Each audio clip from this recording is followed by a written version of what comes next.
रामलाल शहर में एक मुर्दा घर में नौकरी करता था। रामलाल बहुत गरीब था। परिवार को पालने के लिए ही उसने इस नौकरी को चुना था। उसकी पत्नी बिमला और बेटी दुर्गा गांव में रहते थे।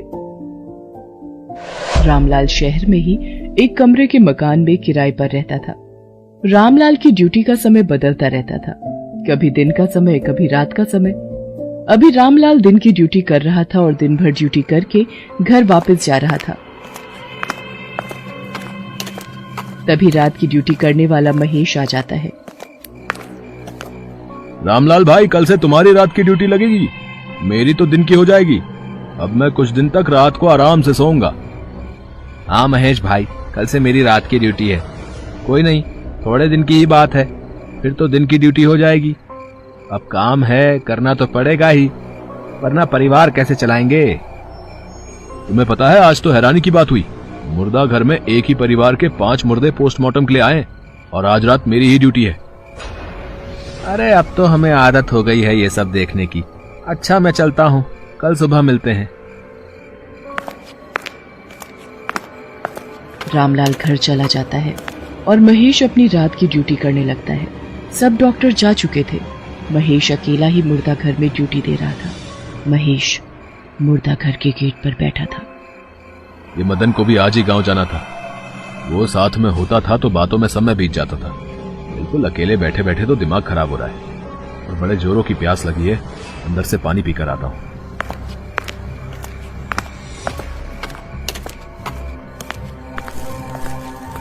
अरे लाइट को भी अभी जाना था।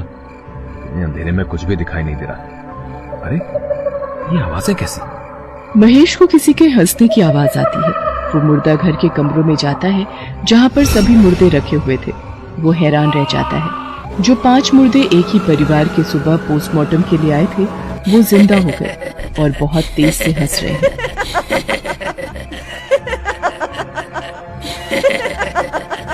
ये क्या? ये कैसे हो सकता है? मुर्दे जिंदा हो गए? ये सब भूत बन गए हैं। मुझे यहाँ से भागना होगा। महेश डर कर भाग जाता है।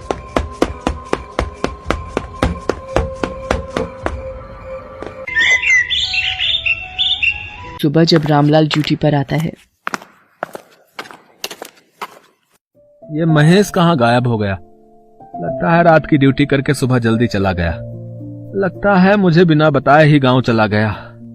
डॉक्टर साहब कह रहे थे कि वो कुछ दिनों से गांव जाने के लिए कह रहा था। हो सकता है उसे कोई काम आ गया होगा।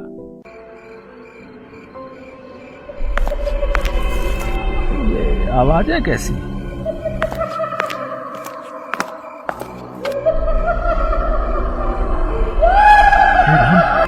ये क्या है?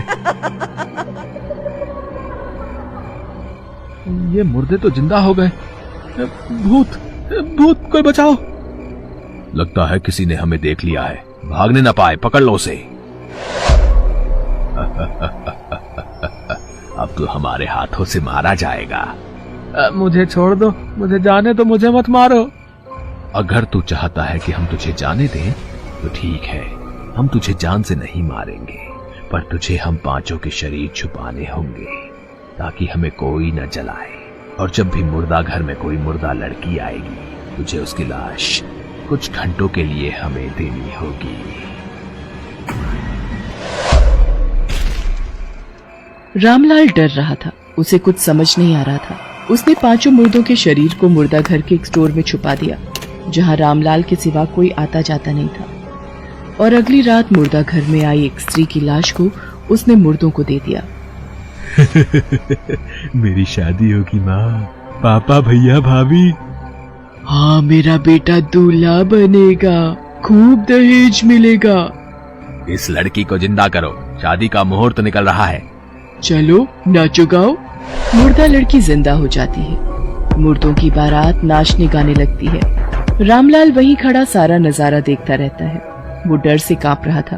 कुछ घंटों के बाद वो मुर्दे लड़की को दोबारा मार देते हैं और रामलाल लड़की की लाश को वापस मुर्दा घर में रख देता है। अब तो रोजाना ही ऐसा होने लगा।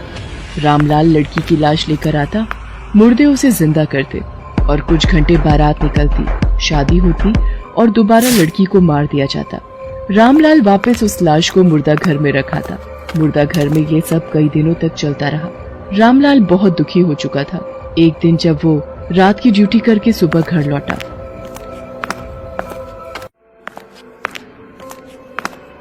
बिमला तुम अचानक, मैंने तो तुम्हें मना किया था कि अभी शहर मत जाना।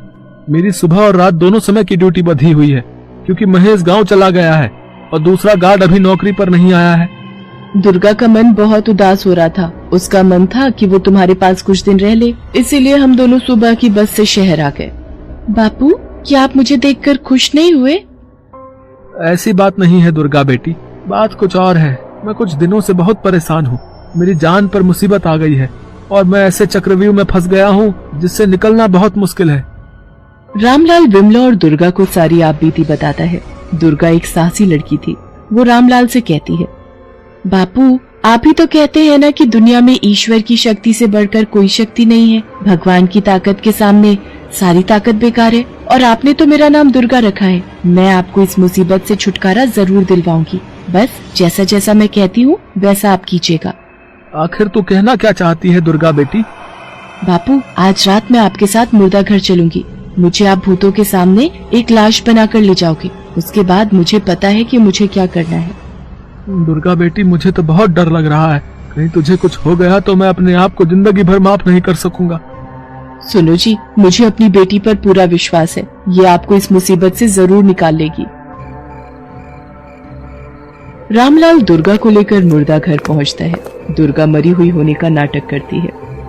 आज तुमने आने में बहुत देर कर दी रामलाल, पर कोई बात नहीं, लाश तो तुम ले ही आए हो। चलो अब सब मेरी बारात की तैयारी करो। दुर्गा तो पहले ही जिंदा थी, पर वो उसी वक्त जिंदा होने का नाटक करती है। अब ये जिंदा हो गई है, अब हमारी शादी होगी। वैसे आप लोग ये मुर्दों की बारात क्यों निकाल रहे हैं?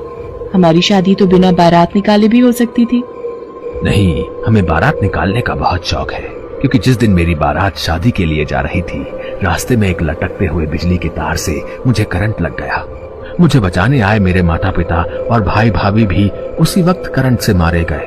हमारे सबके सपने चूर चूर हो गए। इसलिए ये सब अपना शौक पूरा करने के लिए मेरी बारात आज भी निकालते हैं। पर तुम ये सब क्यों पूछ रही हो?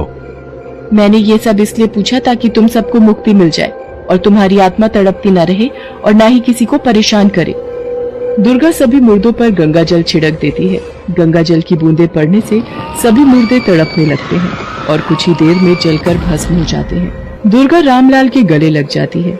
आज उसने अपने पिता को एक बहुत बड़े संकट से बाहर निकाल लिया था। उसके पश्चात रामलाल की नौकरी छोड़ देता है और अपने परिवार के साथ गांव वापस लौट जाता है।